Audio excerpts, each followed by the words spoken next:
I'd been in Vail for a moment, 3 full months by then, and it was pretty clear the East Coast would be slow to reopen, while the Northeast.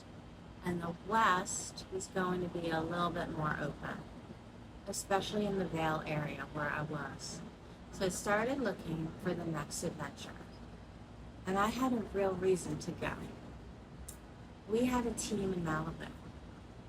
Our private equity firm was based there, ownership was based there, and the consultants that we'd just come on were all in Malibu.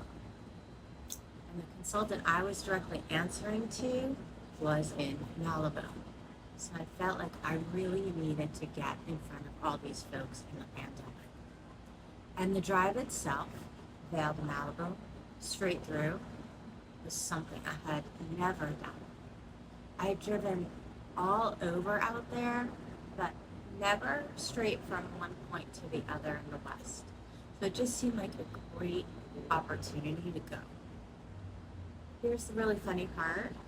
My CEO had just been visiting out in Vail, and he had a big F-250 decked out Roush Edition truck. And his assistant was going to have to drive it back, and I don't think he really wanted to. So I said, well, I'm coming out west anyway, so instead of renting a car, I can drive it for you. And he looked at me and said, do you think you can drive it? And I said, yeah, sure. And off I went. I packed that truck up with little dogs, and I said to him, I hope you don't mind my little chihuahuas in your big bad truck. And we both laughed.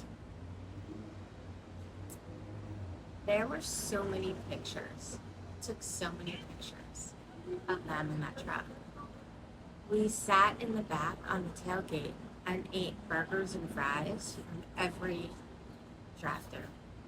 I have a picture of me trying to order coffee at McDonald's in the middle of the night with 2 little ones up at the window like they're placing an order themselves. And I have pictures of the 3 of them in their little seat, all belted in, shotgun, with the mountains and orange Utah landscape out the window, stunning. And I have one picture of my 4-pound chihuahua looking out the passenger window at this massive old truck. And it's just so funny every time I look at it. Utah was smack in the middle. Bryce, Zion, on my radar for so many years, and I was so excited to get to go through them. I was just going to get to go through all of it. And I slept in empty national parks. The air, the dogs, the sky, the silence of a shut down world. It was an extraordinary time to be in the parks because there was no international travel. So none of the crowds that filled in the summertime were there. The parks were very empty, very accessible, and very laid back. And because there's fewer people, you saw so much more wildlife, which was just so amazing. And I kind of learned my rhythm fast as I was going. One park for the sunset and one park for the sunrise. Early mornings are when you see the most, and that to me is when the magic happens. And my little system was all in place. I'd back in, always have a way out, always have plenty of gas in the car, my seat goes back, my dogs go on my chest, every time. And I would watch the sun go down in one park, and then I would drive to the next one, find a spot, and I would wake up there as the sun was rising. It's amazing, amazing. One morning I woke up at Zion. I was near the visitor center, and I started to see the light peeking onto the orange rock. I was just so thrilled. I always wanted to go there. And I just saw the light bouncing, and I could not get up that mountain fast enough. Light was bouncing off rocks everywhere. And I was in awe. I just felt like the luckiest person on earth. I could not get enough of the views and the rolling hills and the switchbacks through the park. Zion is just stunning. And you just know in your heart you're doing something that most people will never do. And you just wish the ones that you loved could see it. And then the Pacific. I was driving on a road of rolling hills through California, and I came over the top of one, and there it was, the ocean. Still far off, but there it was. And then it hit me, like, holy shit, I did it. I drove from coast to coast by myself with my dogs. And of course I took a picture because I was so proud.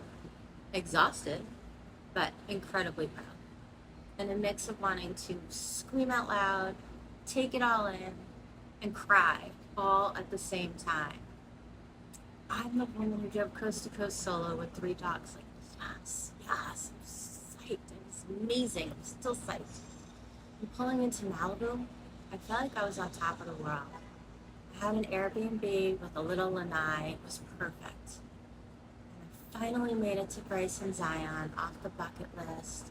I'd driven through Joshua Tree, through Palm Springs, in a true east to west, the entire country.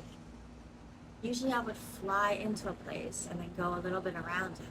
And this time I experienced all of it. And then just under a month into Malibu, I was in a little rhythm where I went to the beach every chance I could get. And I had coffee on my little lanai in the mornings, looking down to PCH.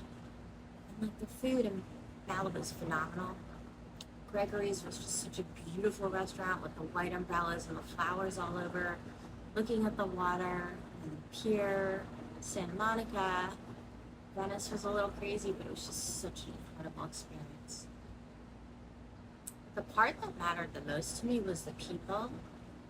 It was especially wonderful to meet my director of admissions in person and the admissions team. You know, you spend so much time on the phone with all these folks, and to finally sit down with them and to see in person how caring they are with people calling in for help. It's always warming and wonderful in person. And to see my colleagues, to have that connection, to let everyone gain trust, to know each other as people, and to see each other's warm smiles was awesome. Meeting the executive team was fantastic. Spending time in their offices, whiteboards with the plans laid out by department, the renderings of where the company was built from.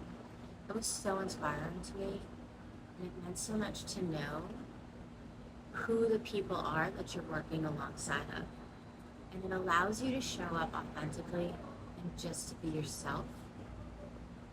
And it's just so much better to strategize and grow everything with human connection, especially companies. And this is what the whole drive kept showing me. I felt like I was 2 women at once. The executive flying in to win ownership, and the free spirit sleeping in the empty parks with her dogs on her chest. And I really am both. The free spirit is who allows me to be the executive, and the executive is who allows me to be the free spirit. And they keep great company. And I love doing what not everyone else does or can. And it takes both of those personas to pull that off. One night in Malibu, I had my team out and we went to Gregory's. There was just something so magical about that night. It was so beautiful. It was just so perfectly Malibu. The life was good. The alignment was there, and the energy was fantastic. The views were incredible. And my drive back to Vail was its own second adventure. I took the southern route, and it was equally as magical. I actually held 3 dogs and took selfies of the Grand Canyon, and that was like a huge feat.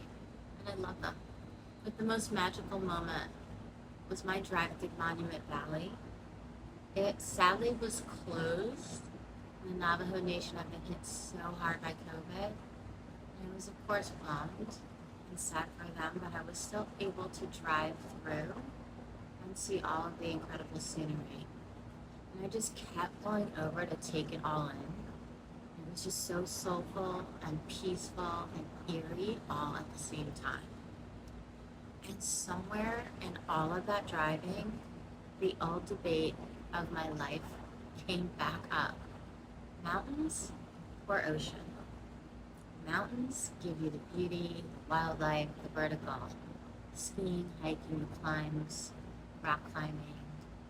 The sports that push you so hard and right to your limit. And the ocean gives you everything all its own. Like the sunrises, sunsets, the horizon, dolphins, manatee, its own magic, beauty, all of the sports that go with the ocean as well. It was just so beautiful to be there with both in Malibu. And I was there in a shut down world, and I just felt so fortunate to be standing there. There's something that the ocean does that the mountains cannot, and something that the mountains do that the ocean cannot. Mountain air and sea air are both critical to my happiness. Even the mountains hold water, lakes and streams, and then the ocean is its own healing magic. So the answer is, the key to life is to have both in your life, I think. That's what I've come up with. So, not afraid to spin it out. And here is what the trip to Malibu really brought out in me, is that I didn't have to spend the rest of my life in New York, and I was reminded of that. And I love beautiful places, and I love to see beautiful sights, and California is incredible. You can drive north to south for hours and never run out of beautiful things to see and experiences and things to do. And when my trip to California was done, I was ready to drive back to Vail and already excited for the road. This is day 48. If you're living in your own reinvention, come and walk with Rico and I. Subscribe below and rise out loud.